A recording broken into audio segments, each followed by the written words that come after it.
Special report. একটা সিনেমার সিনের কথা মনে করাবো আপনাদের। গুপি গায়েন বাঘা বায়েন, ওই সিনটা মনে আছে? শুন্ডির রাজা তার মেয়ে মণিমালার সঙ্গে গুপির বিয়ে দেওয়ার কথা বলতেই বাঘার মুখ শুকিয়ে আমসি। ঠিক তখনই হাল্লার রাজা বলে উঠলেন, রাজকন্যা কি কম পড়িয়াছে? রাজকন্যা? তারপর হাল্লা রাজার মেয়ে মুক্তামালার সঙ্গে বিয়ে ঠিক হতেই বাঘার মুখে হাসি ফুটল। ভোটের বাজারে তৃণমূল আর বিজেপি নেতাদের কথা শুনে মনে হচ্ছে ভোট কি কম পড়িয়াছে? তৃণমূল দলটার জন্মই হয়েছে সিপিএম বিরোধিতা করে, আর সেই দলের এমপি খুশি খুশি মনে বলছেন এবার সিপিএম এর ভোট বাড়বে। বামেদের ভোট তো কমে গেছিল, একটুখানি তারা একটু তুলবে বাংলাদেশ, একটুখানি ভোট উঠবে। সবাই তো তৃণমূলে ভোট দেবে না। যারা কট্টর বাম তারা কিন্তু কখনো তৃণমূলকে ভোট দেয়নি, তারা বিজেপিকে চেয়েছে, বিজেপির কাছে গেছে, তারা তৃণমূল বিরুদ্ধের। এটা মানতে হবে। এখন তারা ভোটটা শিফট করছে। বামেরা এই যে ইয়াং জেনারেশন, তারা একটু ঘোরাঘুরি করছে, কাজ করছে, খাটছে, একটুখানি যাচ্ছে আসছে। আবার দেখুন, কেন্দ্রের স্বরাষ্ট্র প্রতিমন্ত্রী মানে অমিত শাহের ডেপুটি বাংলার নিশীথ প্রামাণিক গতকালই বলেছেন তিনি জিতলে বামেদের যেসব পার্টি অফিস তৃণমূল জোর করে দখল করে রেখেছে সব উদ্ধার করে দেবে, ফিরিয়ে দেবেন বামেদের। বামফ্রন্টের যতগুলো পার্টি অফিস, গ্রাম থেকে শুরু করে, শহর থেকে শুরু করে, মন্ডল থেকে শুরু করে, ব্লক থেকে শুরু করে, অঞ্চল থেকে শুরু করে বুথ, যেখানে যেখানে বামপন্থী ভাইদের যত পার্টি অফিস রয়েছে তৃণমূল কংগ্রেস দখল করেছে, তারা উদ্ধার করতে না পারলে নির্বাচনের ফল প্রকাশের পর ভারতীয় জনতা পার্টি সেই সব পার্টি অফিস উদ্ধার করে বামপন্থী ভাইদের হাতে তুলে দেবে। আচ্ছা, বিজেপির সবচেয়ে বড় বিরোধীর নাম কি? আপনি বলবেন এক শব্দে তৃণমূল। আমি বলবো না, বিজেপির সবচেয়ে বড় বিরোধীর নাম বাম, আর সেটা আদর্শগত বিরোধিতা। বিজেপির তাবড় নেতারা তা মানেন, কেউ কেউ অকপটে স্বীকারও করেন, যেমন সুকান্ত মজুমদাররা। আর সেই বিজেপির বিরোধিতার জায়গায় বামেরা কিন্তু তৃণমূলের থেকেও এগিয়ে বিজেপির কাছে। সেই বিজেপির নেতা অমিত শাহের ডেপুটি কিনা বলছেন বামেদের তৃণমূলের দখল করে নেওয়া পার্টি অফিস যদি বিজেপি ভোটে যেতে তাহলে উদ্ধার করে দেবেন, সাহায্য করবেন। কেন? ওই যে ভোট কি কম পড়িয়াছে, এই যে অঙ্কটা দেখতে পাচ্ছেন না, হিসেব, এটা যদি এক নজরে দেখে নেন হিসেবটা আপনার কাছেও জলবৎ তরলং হয়ে যাবে। দেখুন, তিনটে ভোটের কম্প্যারিজন, 2016, 2019, 2021, বিজেপি, তৃণমূল কংগ্রেস, বাম। একটু মন দিয়ে দেখুন, 2016 বিজেপির ভোট পার্সেন্টেজ এ রাজ্যে ছিল 10.16%। 2019-এ কতটা বেড়েছে দেখুন, 40.7%। 2016-এ বামেদের ছিল 19.75, মানে 20% কাছাকাছি, প্রায় 20%।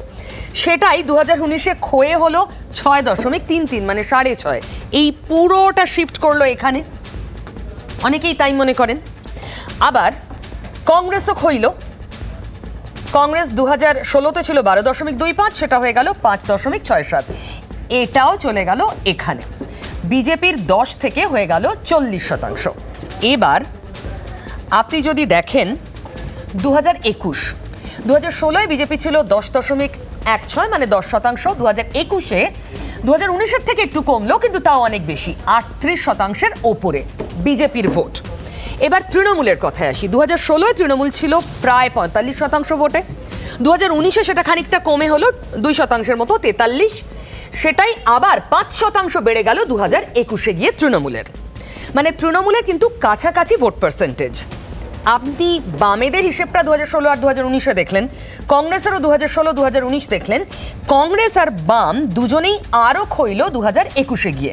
বামেদের হলো 4.73, মানে 5%-এর কাছাকাছি, আর 3%-এর কাছাকাছি হলো কংগ্রেসের ভোট।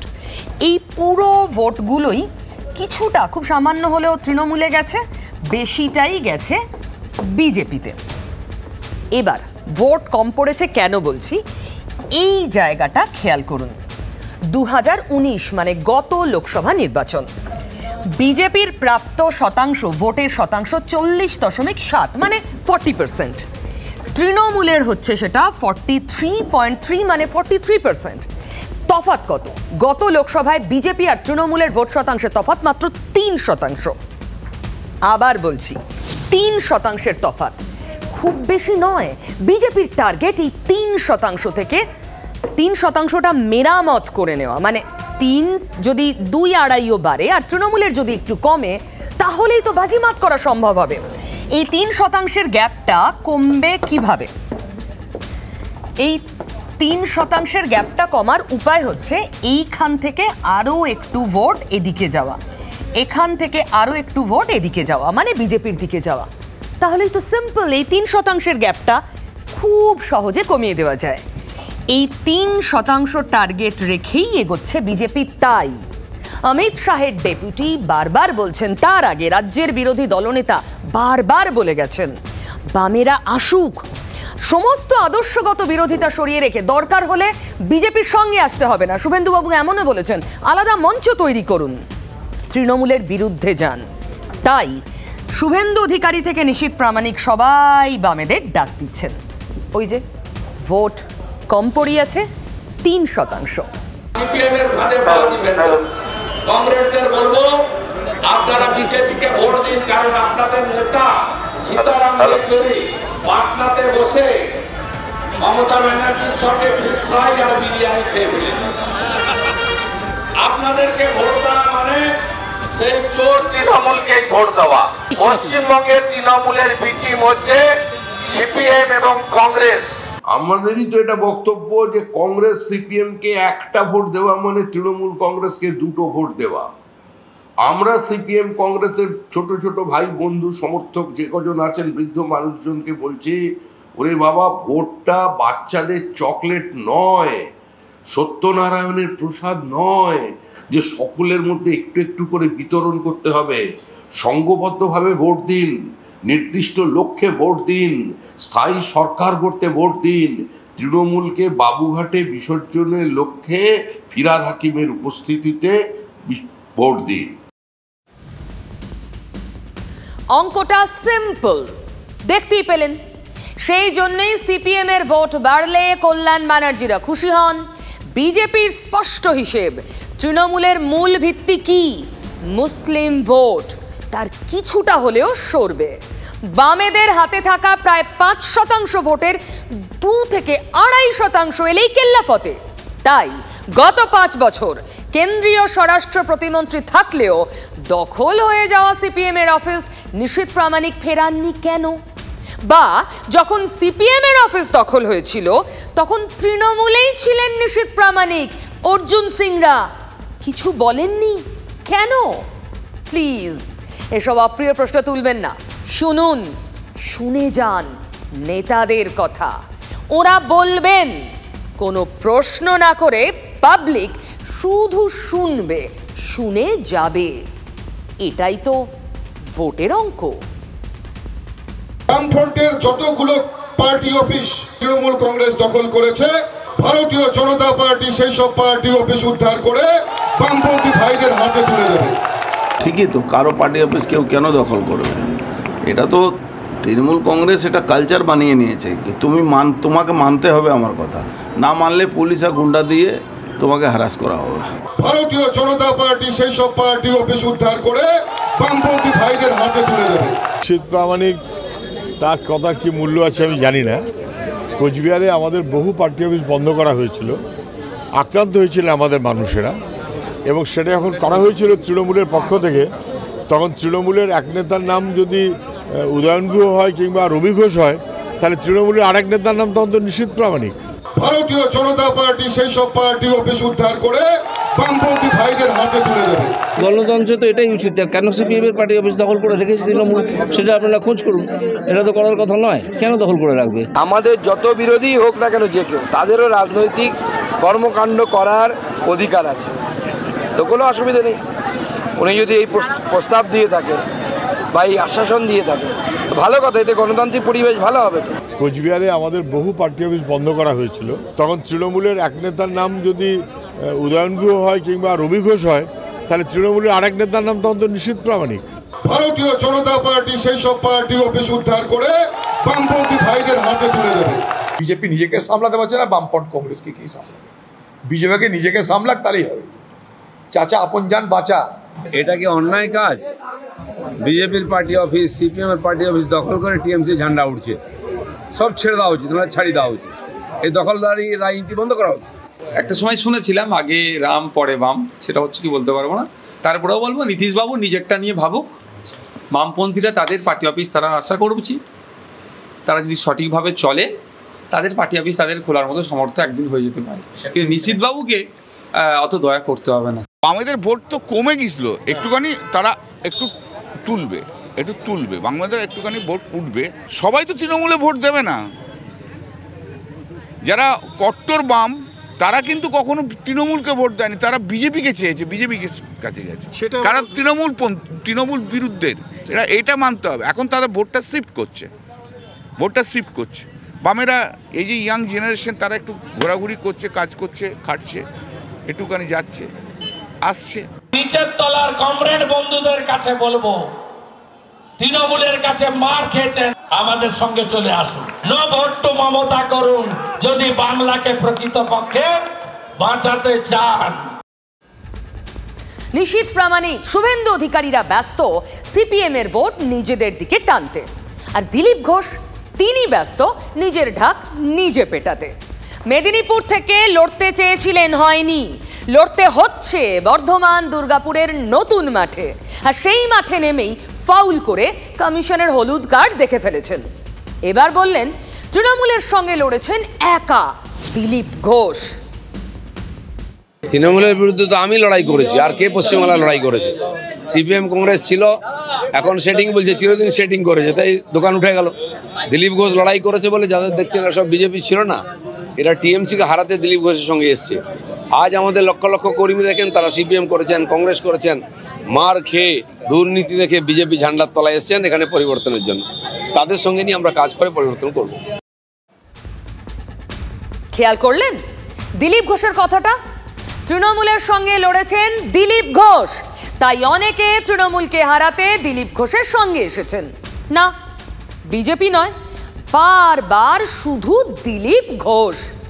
বাউন্সার বুঝেই ডাক করে বল ছেড়ে দিতে চাইলেন বিরোধী দলনেতা। তৃণমূলের বিরুদ্ধে তো আমি লড়াই করেছি, আর কে পশ্চিমবাংলা লড়াই করেছে?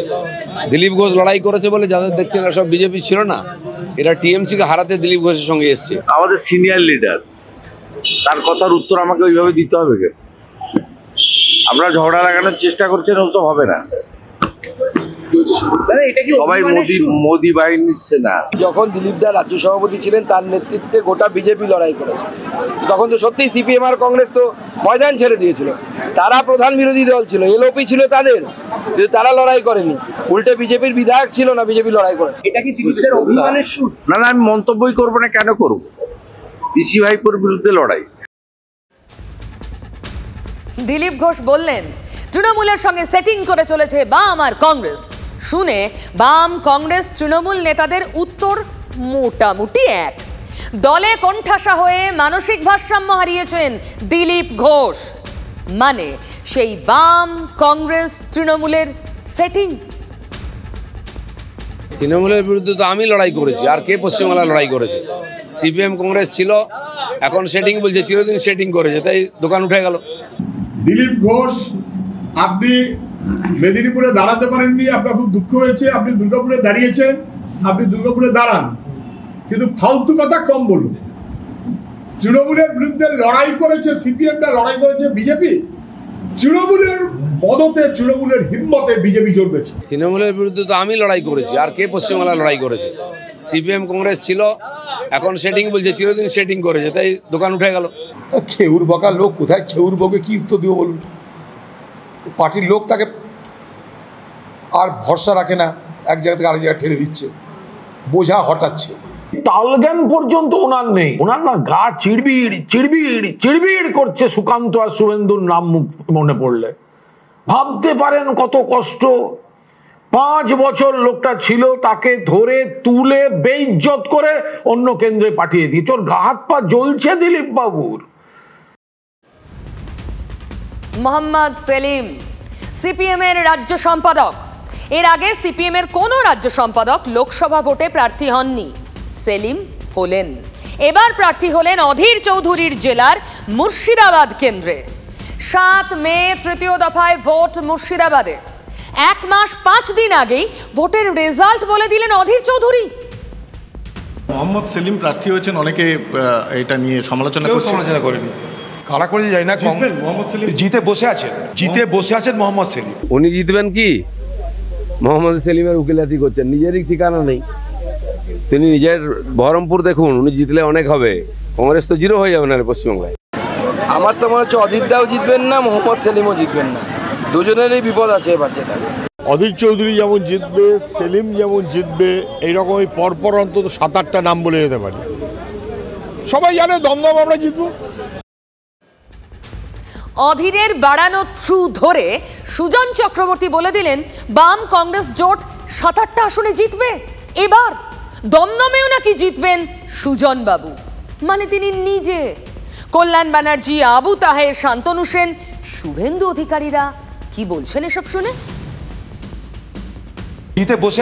জিতে বসে আছেন মোহাম্মদ সেলিম। সেলিমকে তুমি কি বলবে?